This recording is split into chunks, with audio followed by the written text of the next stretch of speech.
If you talk to anybody in the Indian automotive market today, all you hear are words such as SUV, crossover, off-roader, a hatchback that looks like an SUV but is not an SUV.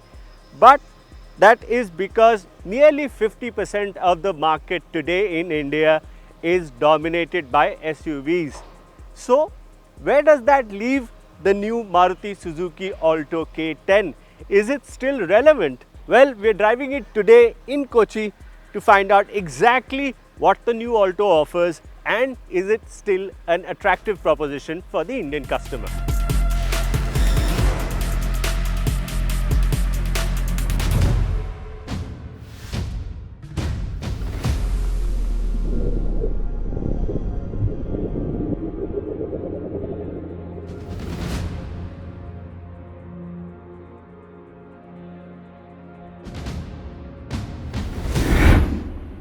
Before I tell you what is new in the Alto and how it drives and how it looks and how the space is, here are some important facts that you need to remember.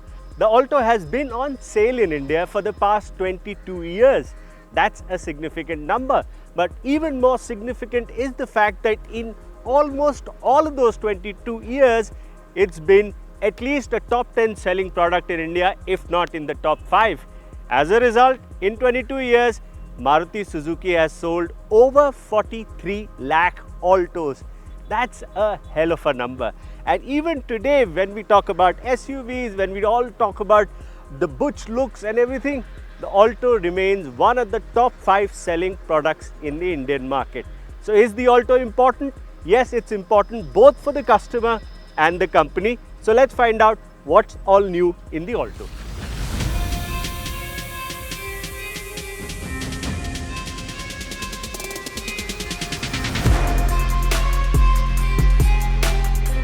Of course, the most obvious change in the Maruti Suzuki Alto K10 is its design. The front now gets swept back headlamps. You get this new honeycomb grille which has an interesting sort of scalloped shape which looks quite interesting. I would have actually preferred a couple of fog lamps here because the bumper looks really large and that surface looks empty. Maybe Maruti will offer them as an accessory, but I think it would be a design enhancement. The wheels are still 13 inches, 145 size tires, which look rather puny to me, but they contribute to the fuel efficiency, rolling resistance. So obviously the customer in this segment is highly sensitive to the fuel prices and how fuel efficient his or her car is. The arches also look a bit empty, but it's not that bad. You also get, and this is the VXI Plus top variant that we are driving, steel wheels. Now, fortunately, we had an older Alto available for us to see, and when you compare the two cars, you can see that the new Alto has bigger doors, it has a bigger glass line, and while the handles might remain similar, it looks essentially bigger and wider than the older car. It's just over 3.5 meters in length, so we'll get to the interior space bit, but the rear is somewhat similar. I would have to say it looks somewhat inspired by the Celerio, by the Baleno. You get these tiffin box style tail lamps, you get a very similar hatch at the back, but overall if you look at the design, I think it's a decent effort. Is it an extremely good looking car? Is it very pleasing looking? I don't think so, but then it's also inoffensive. So this is a car that will do the job. This is a car that you will recognize as the Alto K10, and I don't think anybody will find the design offensive. So that can only be a good thing for Maruti Suzuki.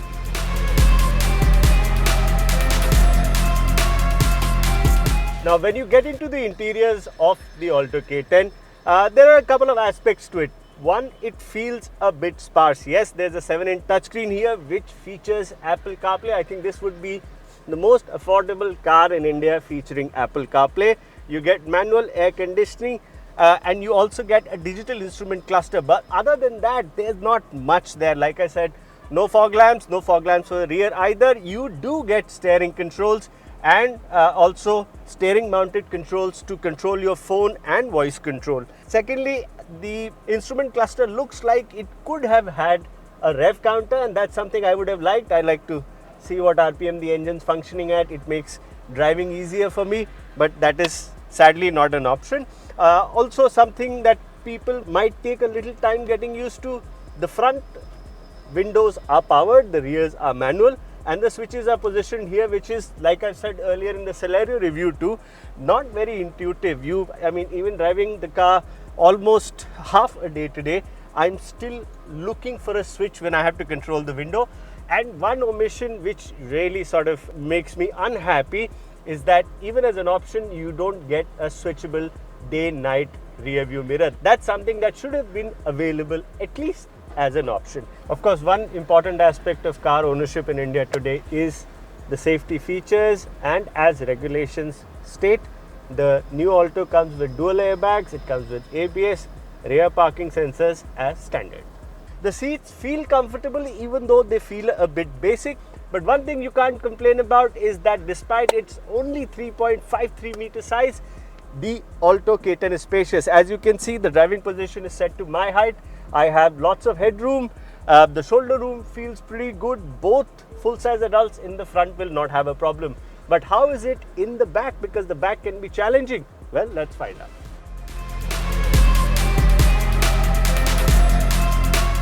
First couple of observations about the Alto K10's rear seat. Well, one, with the big doors now, or rather the bigger doors, entry and exit is quite easy, so that's a positive sign.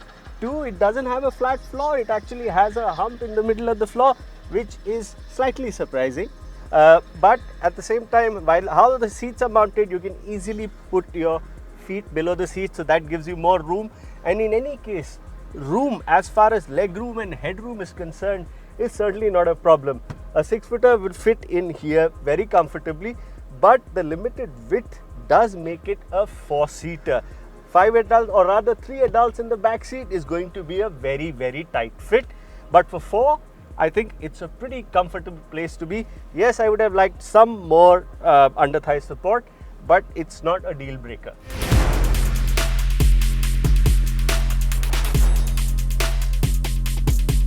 As far as the mechanical aspects of the new Alto are concerned, the new Alto is now based on the Heartect platform, which has inherent advantages for its engineers because it's a platform that's sturdier than before, that's stiffer than before, and it gives them a lot of advantages when it comes to dynamics, when it comes to NVH levels. The engine has also been given a makeover. This is the new K series 1-liter engine, dual jet, dual VVT, which means it's more efficient than before. It's decently powerful given the size and the weight of the Alto. It puts out about 66 bhp at 5,500 rpm and 89 Nm of torque at 3,500 rpm. Why am I mentioning the RPM figures? I'll come to that later. It also offers one of the best fuel efficiencies in the country. With the AGS, the AMT automatic gearbox, the Alto K10 is claimed to be giving 24.9 kilometers per liter, and with the manual it's around 24.3. In either case, I think if you are a light-footed driver and don't get too much traffic, I think achieving between 17 to 20 kilometers per liter in real world would not be very difficult, especially on the highways. I think doing anything over 17, 18 should not be a big problem. There are also 2 gearbox options that you get, a 5-speed manual, and as I said, the AMT AGS gearbox, which I think is a great boon, especially if your driving cycle consists mainly of the urban areas, of being stuck in our urban centers and the traffic jams that are common today. One of the things about the engine that immediately pops up, rather 2 things. One, this is an engine that has a bit of a stutter, a bit of a lean sort of power delivery at lower revs. It really starts working over 2,500 RPM. Again, because of the lack of a rev counter, I can't tell you exactly when it starts flowing, but because the peak torque is at 3,500, you can expect that around 2,000, 2,500 RPM, it starts getting a new life. The VVT system kicks in. And if you get to use half throttle or more, this is a really nice car to drive. The engine also makes a nice intake noise. The 66 bhp feels more than adequate, but you can feel a definite drop in performance if you've got a heavy load. Like when I had 4 colleagues, including myself, sitting inside the car, you could definitely feel that this is a car meant more for urban use, and on the highways above 3-digit speeds you might struggle a little bit to keep pace with faster vehicles or to overtake other vehicles.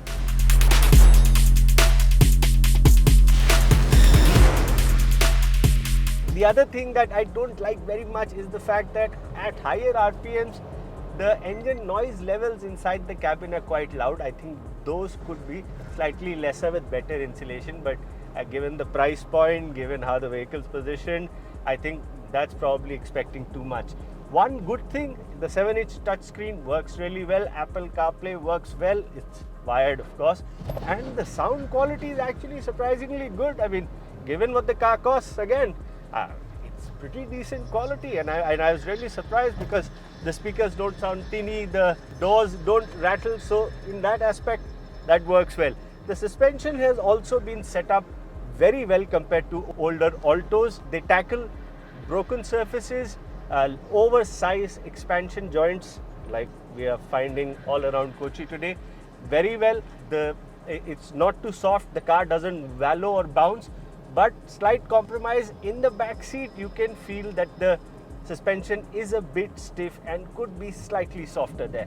The steering doesn't have much feel but is quite direct. The only issue I found with the steering is that at parking speeds, when you're trying to park or take a 3-point turn, the amount of assist offered from the electronic steering system, the EPS system, can be a bit uneven. It can get a little too heavy at times and a little too light at times.